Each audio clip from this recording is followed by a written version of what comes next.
Oui,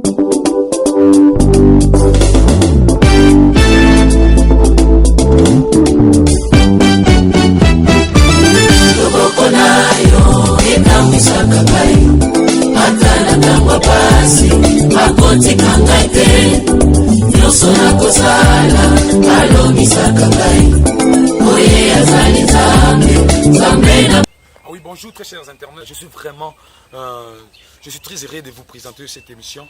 Alors aujourd'hui, Toye na Zamba ya campus, pour nous faire l'émission na Zamba campus, Tokota awani na kati, tout le monde a le lingeni ba osamela. En fait que to meka kotuna bango ba question sur le sambo awana kata na ngomba ya campus parce que ça vraiment belé.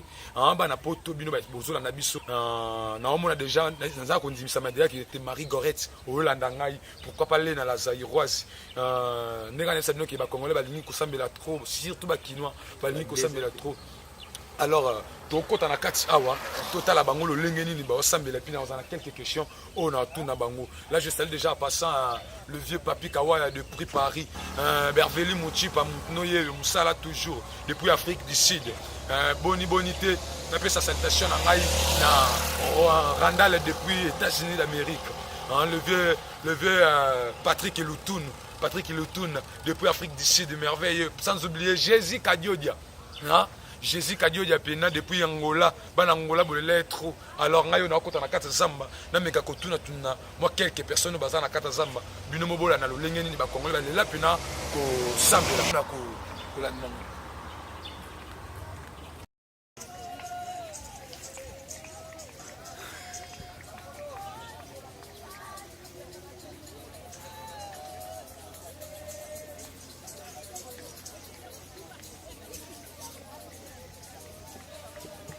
Toye na kati ya zamba ya campus botala lolengeni ni batu bayaka koluka nzambe awa na kati ya zamba ya campus na kotala lolengeni ni batu baza koluka nzambe lelo na koluka ta ba quelques personnes na tuna bango la question sur koluka nzambe pena awa voilà mon frère bonjour frère bonjour bonjour papa nanga bonjour pour ça na liboso tous ali liboso ya caméra ya incidence officielle chaîne biso ya YouTube na minso bana poto ba Hollanda bana ya Afrique du Sud bana ya Bruxelles bana Paris na France bana Londres bazali ba Hollanda biso alors ba za mingi na posa ya koluka koyeba tozana wapi awa tozana na zamba ya campus na CNPP na zamba campus na CNPP le monde ba te belé vraiment et ça nini en fait déjà journée mo chaque week-end chaque semaine ba koluka nzambe chaque semaine ba koluka nzambe na ba lenge ba problème na ba on bayaka awa kumisa nzambe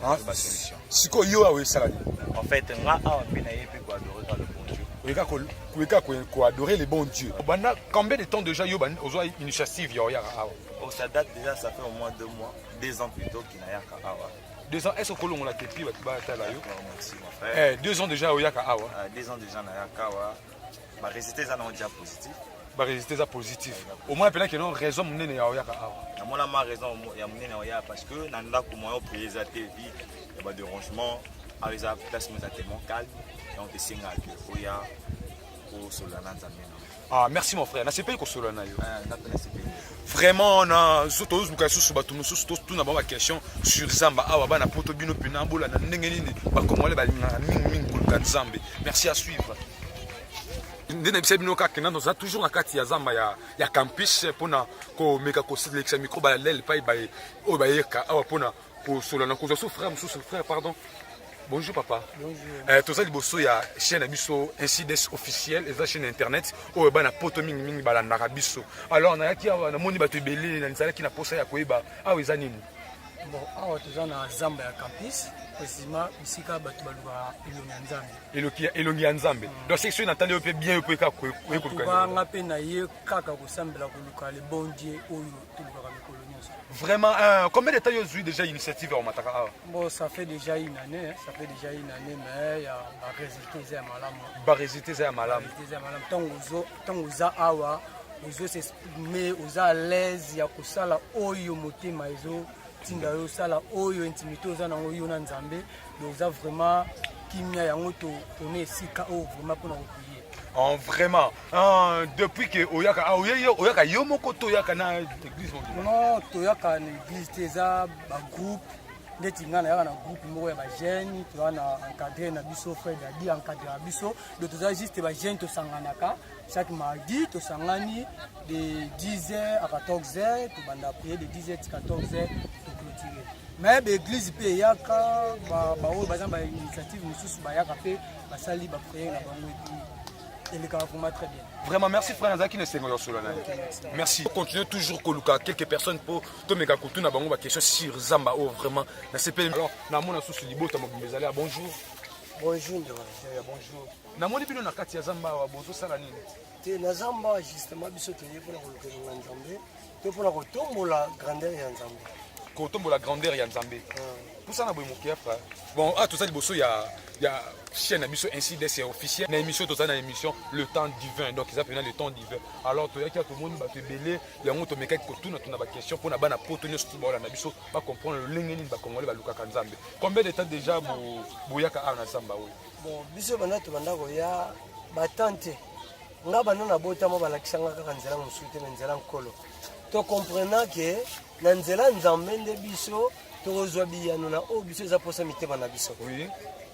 yango moni biso toye soko moni ebela bato batiki bandako na bango ezali pana nguba te ebele bazolinga balanda bakende komela masanga bakende kosala bakuluna bakesala mambo ezanga sens mais biso tokomprenaki na nzela Nzambe soki topusi makolo na biso epa na Nzambe ya lobi boya epai na ngai bino bato bozala mikumba mpe bolembi nga Nzambe na kopesa bino bopemi yango biso topusani epai na ye toye kotalisa bakana biso nyonso tozana vraiment kotalisa bakana bino nyonso tu bozana yango eza église to bozaka libota boy te toza église bandeko mosusu ya bamiyelaki liboso ntango toye yango toye toluka bango tosangana ensemble po ezala force mpona kotombola kombo ya Nzambe oyo aza likolo merci de Nazareth depuis okomoya bobanda daja koya baresultat eza ya malamu baresultat ezali neti nga mo moto ya liboso nazoloba naotaya kobela malade d'épilepsie mais na nzela Nzambe balakisi nga bakende kota na koti me namoni résultat malamu ezalaki te nazomela kisi me nalobi kisi eza nango kaka accessoire eza lokola complément mais ya solo natiaki Nzambe liboso nalobi Nzambe soki ya solo yo obenganga obenga lokola mosali na yo nga nazoluka yo soki ezalaki ya yo te Nzambe ekokende soki mpe ezalaki oyo yo moko Nzambe otiaki ekononga mpoka na mosali no na lukenongo vraiment merci frère. Merci à CP Merci beaucoup. Merci beaucoup. Vraiment. Toujours continuer toujours mon salaire. Mais le truc que la soirée va te faire dans tout placement. Ndeko c'est pour te dire que kolanda miku e kauka te. Amen. Na loba na oti ate meto ute. Merci. To continuer. Miku e kauka mais c'est ça nini? Ben c'est ça nini? Asa kola likola miku e kauka. Après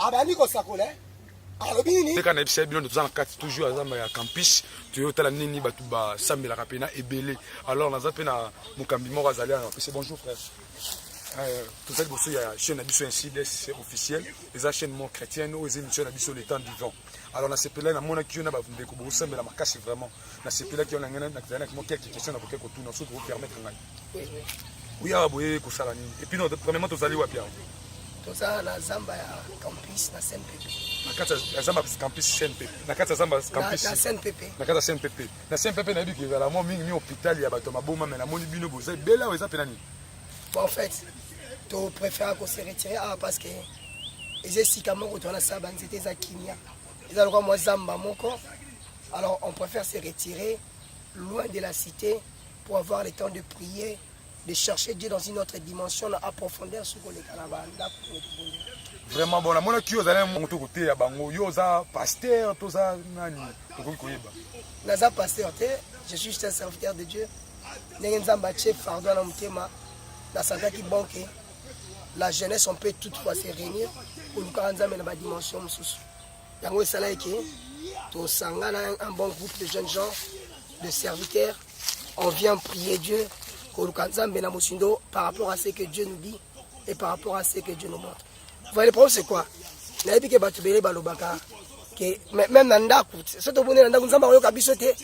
C'est vrai qu'on peut prier à la maison. L'église a l'église. Mais je voudrais soulever une chose. Vous croyez qu'au temps du Christ, il n'y avait pas de synagogue. Au temps du Christ, il n'y avait pas des endroits où les gens se réunissaient et priaient. Les temples n'étaient pas là. Et ça là qui. Mais prions, mais lisons la Bible. Chaque matin, Christ s'est levé avant qu'au matin, Ngomba, il s'est retiré dans le lieu désert. Même sur le même montagne d'olive, il a extrêmement fréquenté.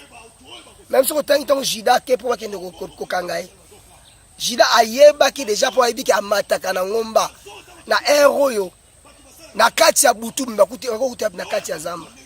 Mais est-ce que banda kozanga ki? Il y a quelque chose là lorsqu'on se retire. Et Christ savait ces choses. Bishop na ndenge moko a trace à Christ ezate que pour le kendo luka ki non, nous sommes tous serviteurs dans des églises.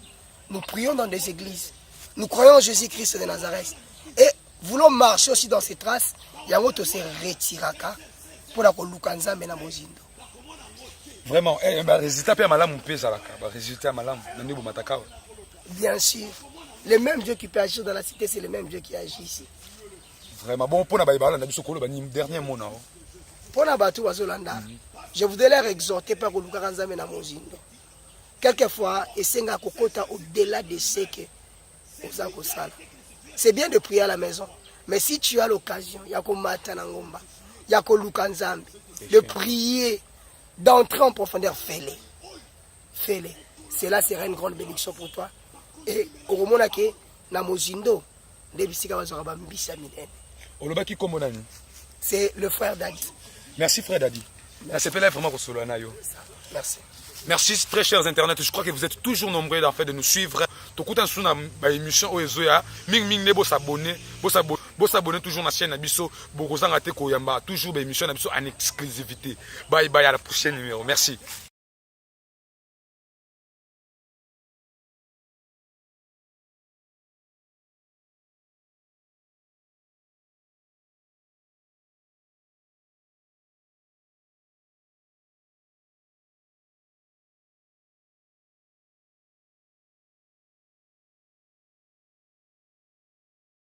Wapi yo Kala lembi mokinye ah